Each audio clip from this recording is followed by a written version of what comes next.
Welcome back to Dollars and Cents with Freedman Financial on North Shore 1049. My name is Marc Freedman.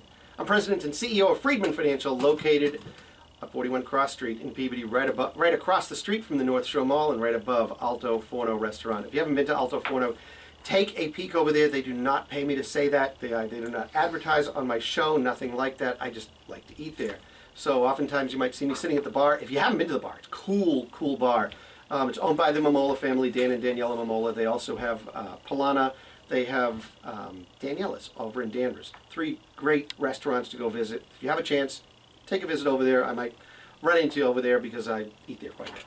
Anyways, we are here each and every Sunday from 8 to 9 a.m. providing you with financial advice in a language you can understand. We've been doing this for, I guess, it's about 8 years now.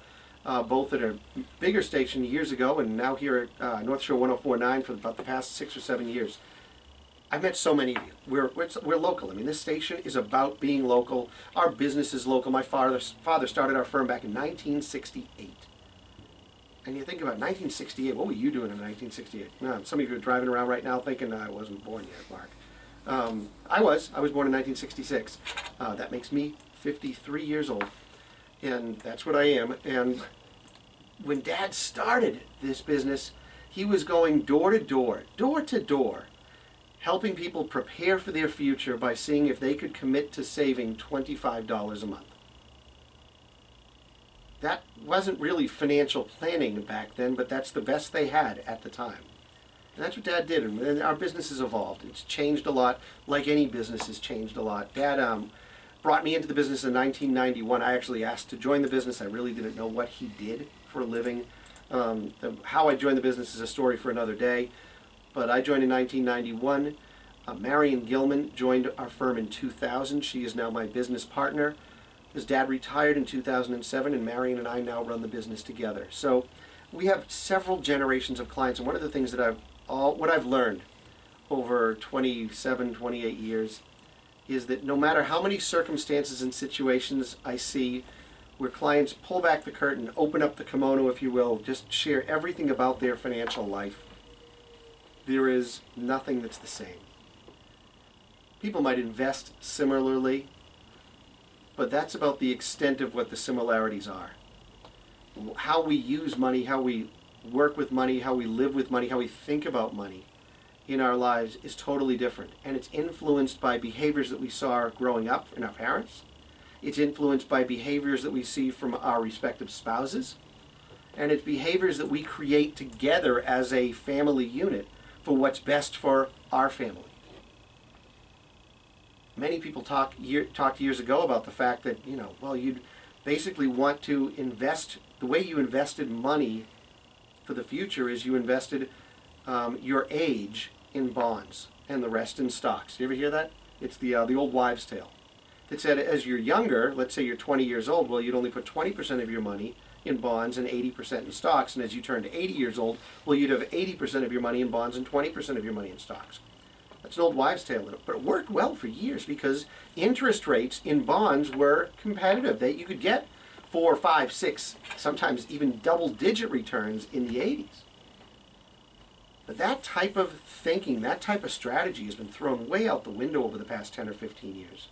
We're nowhere near that. We have to think differently about how we build an investment strategy for ourselves, especially in a world where, unlike our parents, a pension is not likely to be the primary source of our income in retirement. Now, for those that work in municipalities, those that are teachers, etc., yes, you'll get your pension. If you work for the government, you work as a police officer, a firefighter. But that's a fraction, a sliver of all the people here in our community. If you were in Washington, D.C., totally different story. A lot of people are government workers there. But here, it's a sliver. So the way we have to think about our money is different. And when we start thinking about our money and having to take control of our money, we allow it to become emotional in our lives. And so that's why I wanted to share this story today from a report that I got from Dalbar. It's called the Quantitative Analysis of Investor Behavior for the period ending December 31st, 2018.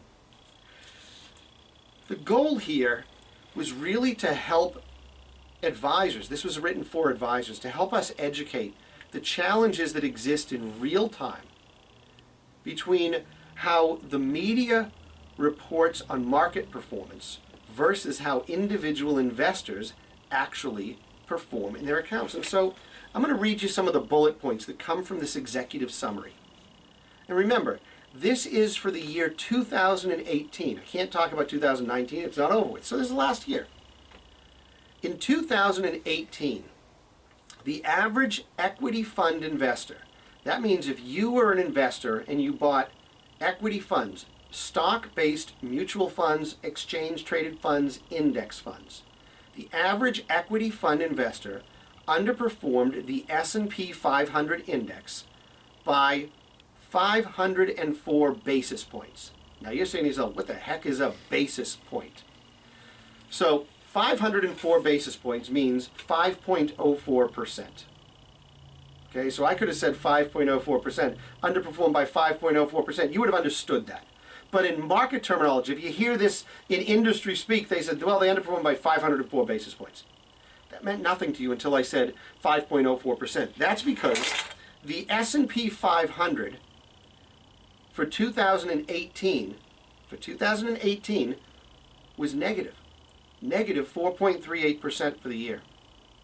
Now you might be thinking to yourself, wait a second, my account's doing really well this year. It's up so much. Yes.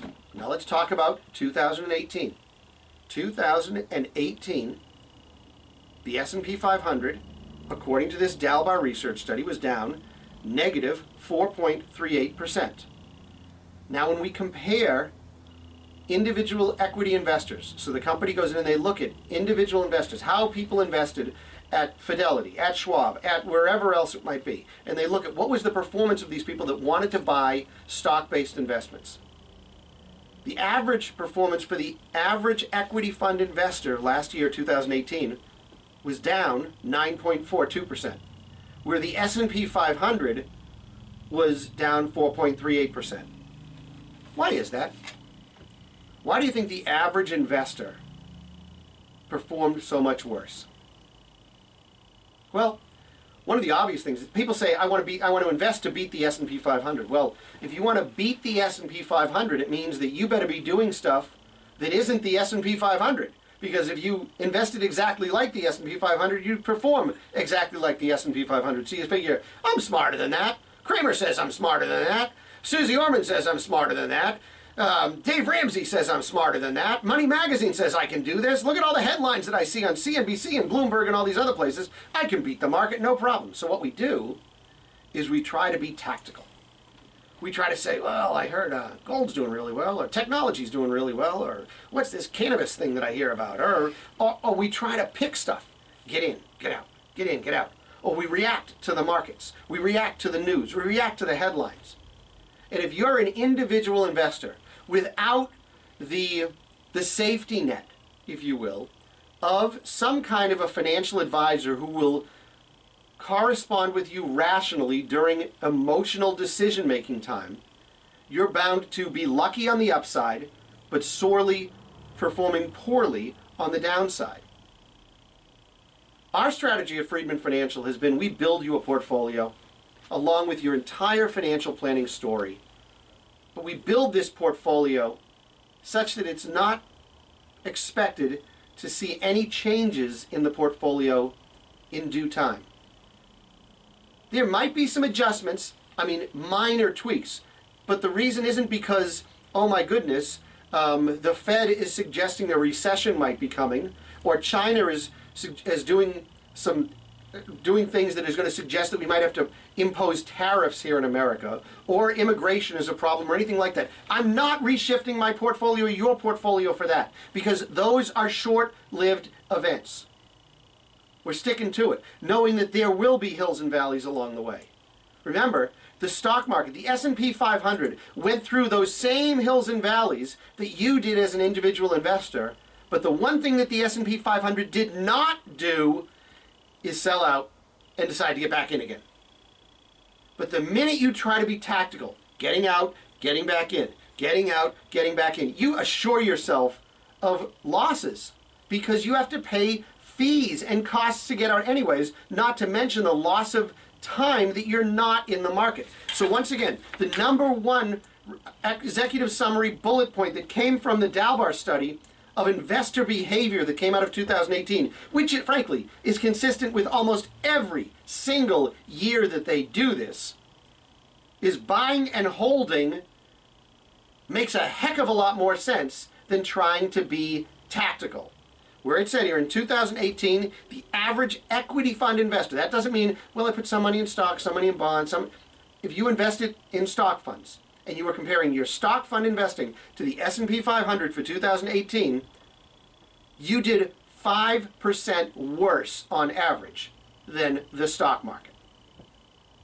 Yuck. And if you said, well, I did better than that, congratulations, but can you do it consistently? That's really what this is all about. How about this? Here's point number 2. The average equity fund investor withdrew funds every month, every time the S&P 500 had a material gain in 2018. What that means is that every time the S&P 500 was up for the year, the average equity fund holder, you or I, was taking money out of the account. Yeah, I need $10,000 for a car.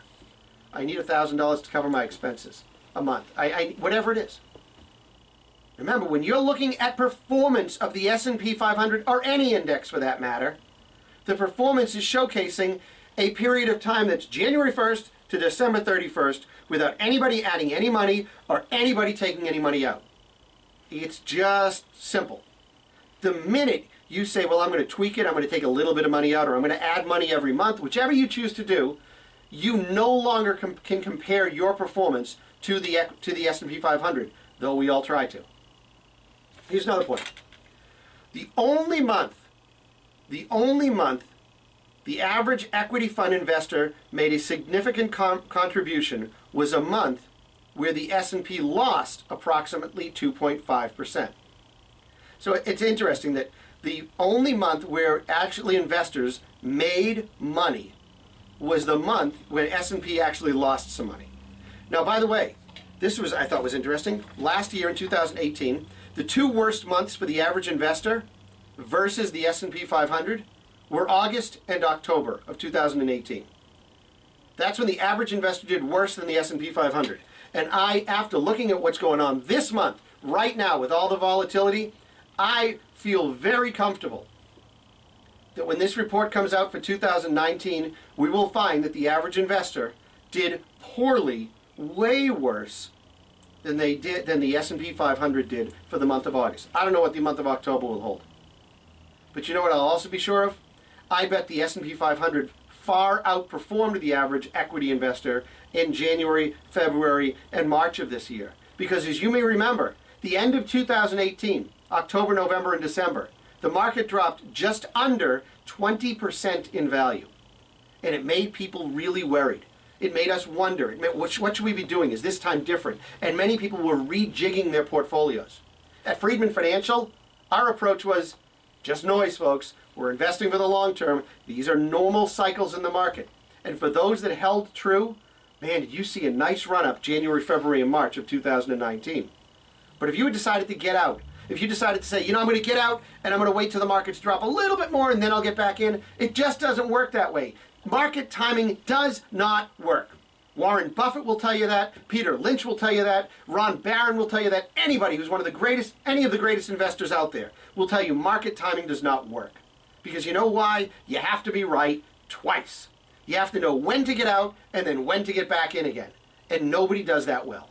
There are too many moving pieces, and the moving pieces from 1980 and 1999 have just exponentially grown. There's just too many more variables. Interesting stuff, huh?